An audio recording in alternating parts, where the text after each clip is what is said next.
Parmi les nombreuses conséquences de l'apparition des Gilets jaunes dans l'espace politique figure la tentative, mi-pathétique, mi-risible, du président Macron de répondre aux besoins de démocratie directe ou participative du peuple présumé sous la forme d'une convention citoyenne sur le climat. La dite convention était formée par 150 citoyens tirés au sort et qui sont aussi spécialistes des enjeux climatiques que vous ou moi. Ils ont été pris en main par des experts et il me semble que leurs propositions sont le fruit des choix des spécialistes davantage que les leurs.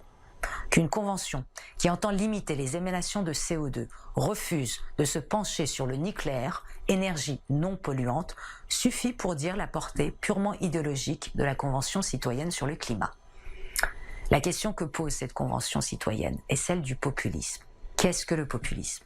Est-il de gauche ou de droite? Le populisme est-il la simplification à outrance d'enjeux politiques complexes? Un rejet de toutes les médiations, de tous les intermédiaires.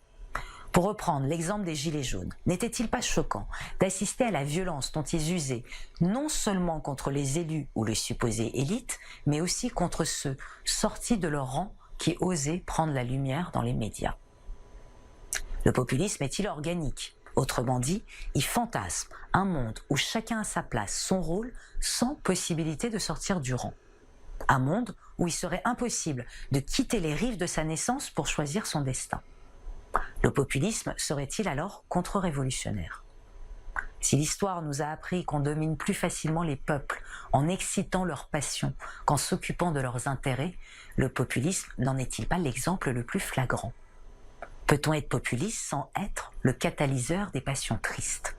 La France est-elle si désenchantée, tant en colère qu'elle ne peut réagir que par la violence? Michel Onfray, pensez-vous, comme Stendhal, qu'en France, le peuple n'a de force que lorsque tout entier il est en colère? Dès qu'il a fait un effort, il ne demande qu'un prétexte pour se rendormir et sa léthargie dure 15 ans.